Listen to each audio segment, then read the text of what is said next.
Tieni tipite ku Russia think kumene kuti tadekha kundithokoza penako pakali pano timvetse pano kuna kuti Russia ndi Ukraine nkhondo ijayo chiyambireni palibe chimene chasintha pa ground except kupatula kuti nkhondo iyi ikupitirirabe ndipo Russia ikupitiriza ndithu kuphulitsa madera osiyanasiyana ingakhale mpaka na ndithu kumalire kwa maiko ena ndi ena Poland chanchane komanso mathamangimira 16 kilometers maphulisa even lero ndithu aphulisa asa ndithu anthu angapo ndithu aluza miyoyo ndithu and still palibe chimene ndithu chikusintha kumano mabomba akuchitikabe ndithu ku dziko limeneli la Ukraine mabomba awa akuchoka ku dziko la Russia chabwino. That's the first thing. Secondly, tikudziwa kale kuna kuti Ukraine kapati Volodymyr anapempha mabomba aja atali aja ochitwa kuti Tomahawks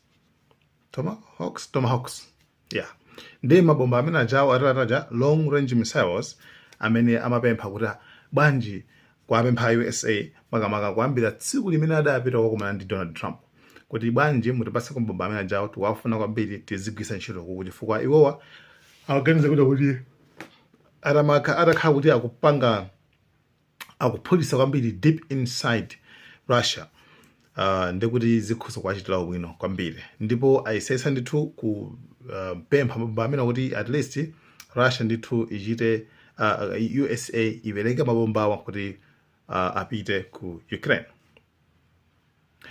Therefore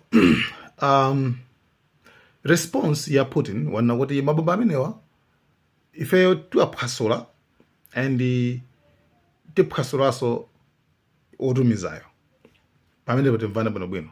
By the way, lero Russia yapanga intercept yawakha madrone okwana 53 kwawakha kwaphulitsa mwapa momwemo ndipo walonjezanso kuona kuti mabomba amene wawo amene angachoke ku USA wa ngati angatumizidwe ndikuti ubale wa Russia ndi America usokonekera choyambira chimenecho.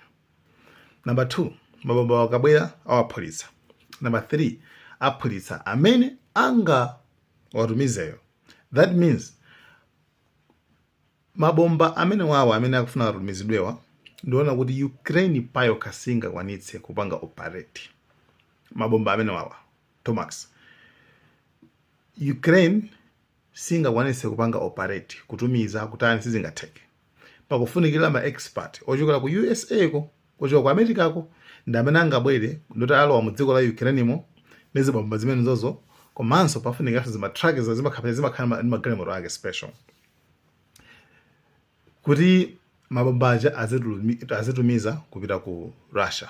Pafunika intelligence yofunika yabwino ija ndizo sezi mabomba amene wawo amene akukamira Ukraine Zelensky ni mabomba ona kuti pawo kasanga kwanisa panga operate pafunika USA yolowelere ndeke nako iponye ndi Russia nakuti ngati mabomba amene angabwere tiphulitsa mabomba ochambirira 2 amene azakhale akupanga anthu amenewo amazakhale ku Ukraine aku America amene osati zaphulitsa zawaphaso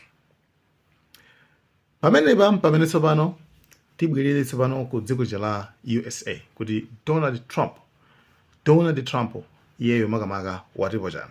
Anyway, poyankha wake wanena kuti yes pampholo ndithu walandira kuchoka ku dziko la Ukraine koma afuna adziwe kaya kuti mabombawo Ukraine ifune pangenawo chani kaya plan yawo ndi otani inu mabombawo plan ndi otani ndikalendo ndi kuti sitingangopereka yayi aganiza kaya Trump amene ndi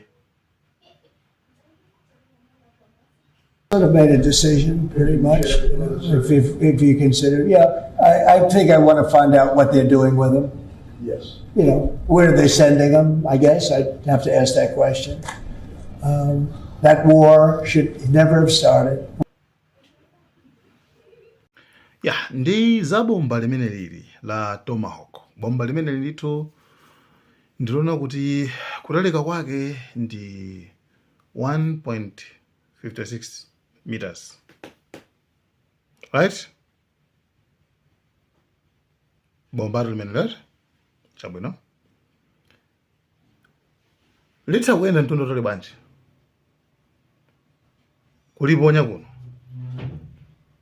malire a bomba limene ndi 2,500 kilometers 2,500 kilometers kuti likafike kumeneko chabwino koma limene liti speed yake ndi utani ndoti ndi 885 kilometers per hour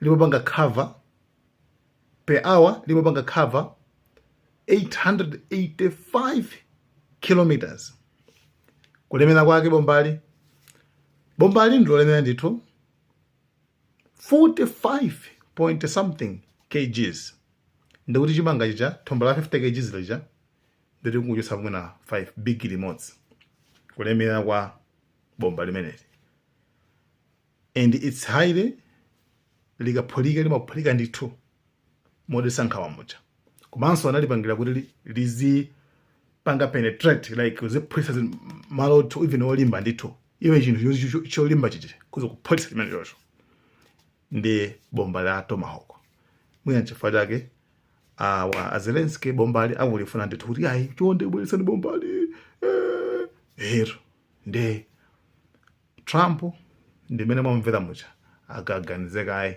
komanso afuna azizoti inu chani guys like for so many valid bomba ukafusa inu chani fans okay, I want to know what are they going to do with it. Really? Are you sure?